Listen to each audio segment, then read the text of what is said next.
రమేష్ నమస్తే. నమస్తే అన్న. బాగున్నావా రమేష్? బాగున్నా. భాస్కర్ సార్ నమస్తే. నమస్తే బ్రదర్. భాస్కర్ అన్న బాగున్నానే? బాగున్నా మీరు బాగున్నారా? బాగున్నా.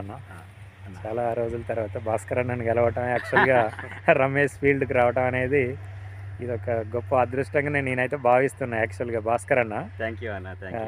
4 సంవత్సరాల కింద నాకు భాస్కర్ అన్న పరిచయం. యాక్చువల్గా ఈరోజు రమేష్ ఫీల్డ్లో ఉన్నాం. భాస్కర్ అన్న మీరు కూడా మంచి చాలా ఇంట్రెస్ట్గా వ్యవసాయం చేస్తూ ఉంటారు అన్న. మీ వ్యవసాయం అంటేనే ఖమ్మం జిల్లాలో అదొక మంచి ఆదర్శ గ్రామం మీది. ఇక్కడ మన రమేష్ ఫీల్డ్కి వచ్చిన తర్వాత మన ఆర్పిఎస్ రిజల్ట్ తన 4 ఎకరాలలో మీరు చూశారన్న. చూసిన తర్వాత ఆర్పిఎస్ రిజల్ట్ ఏ రకంగా అనిపించిందన్న? మీరు ఒకసారి మీ మాటల్లో చెప్పండి అన్న. చాలా బాగుందన్న. అన్న పక్కన తోటలో ఉన్నాయి అన్న. దానికి ఆర్పిఎస్ వాడలేదు, ఇది ఆర్పిఎస్ వాడారు రమేష్ గారు. దానికి ఓకే చాలా డిఫరెన్స్ ఉందన్న. ఇప్పటికీ ఒక్క ఎకరాల్లో అన్న ఒక అంటే నియర్లీ 60 క్వింటాలు పచ్చికాయగా వచ్చారన్న. అంటే 20 క్వింటాలు అవుతాయి. ఓకే ఉన్న క్రాప్ కూడా ఇంకా 30 క్వింటాలు, 30 + 20 50 క్వింటాలు వస్తానా.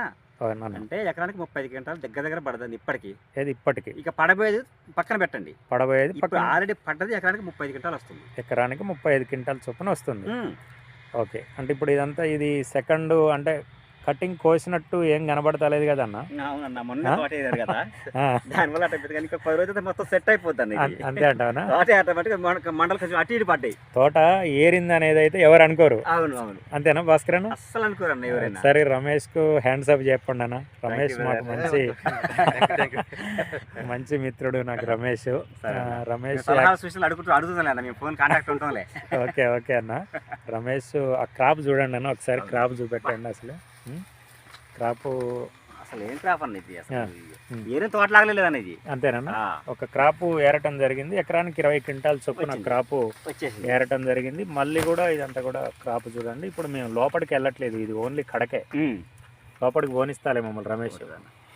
లోపలికి పోయేటట్లేదు. పోదామంటే భయం అవుతుంది. నా చెట్టు ఇరుగుతున్నాయి ఇక్కడ.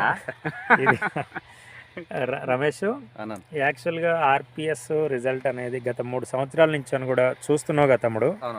అంటే నీకు అంటే ఇప్పుడు యాక్చువల్గా నాన్న మాటల్లో కూడా ఇలాగ నేను కళ్ళం దగ్గర నాన్నతోటి మాట్లాడినా.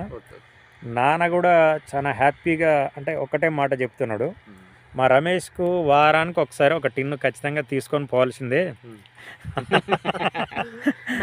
అని చెప్పి నాన్న చెప్తున్నాడు తమ్ముడు. ఇప్పుడు భాస్కర్ అన్న మంచి రైతు. యాక్చువల్గా అన్న వాళ్ళకు మంచి అనుభవం ఉంది. యాక్చువల్గా ఇప్పుడు ఉన్నంత వరకు ఈ ఎకరంన్నరలో ఒక 50 నుంచి 55 క్వింటాల క్రాపు సెట్టింగ్ అయింది అనేది చెప్తూ ఉన్నారు. నీ గోల్ ఏంది తమ్ముడు? ఎండింగ్ వరకు ఏంది నీ ఆలోచన ఏంది? దీన్ని ఏ రకంగా ఇంకా సెట్ చేయాలి? ఇప్పుడు ఆల్రెడీ ఒక క్రాప్ అనేది 30 అయిపోయింది, కటింగ్ అయిపోయింది ఆల్రెడీ.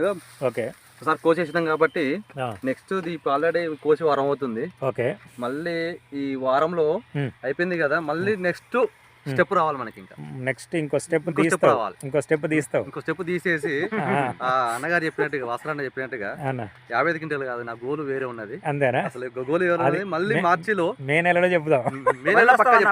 మార్చిలో మళ్ళీ రమేష్ గారికి మళ్ళీ వస్తాం. మార్చిలో ఖచ్చితంగా మార్చిలో మళ్ళీ చూద్దాం.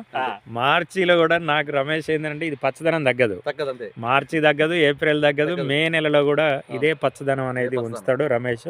యాక్చువల్గా రైతు సోదరులందరూ కూడా గమనించాలి. రమేష్లో ఉన్న టెక్నికల్ ఇష్యూ ఏంటంటే పశువుల ఎరువు కానీ, పచ్చిరొట్టె ఎరువులు కానీ, ఆర్పిఎస్ని కానీ వీటన్నింటిని కూడా ఒక సమభాగాలుగా అంటే రైతు పెట్టే పెట్టుబడి ఏంటంటే భూమికి పెట్టుబడి కనుక పెట్టగలిగితే, భూమిని ఆరోగ్యవంతంగా కనుక ఉంచగలిగితే ఇలాంటి దిగుబడులు రైతు సోదరులు తీసుకోవచ్చు అనేదానికి రమేష్ ఒక ఉదాహరణ. Thank you Ramesh.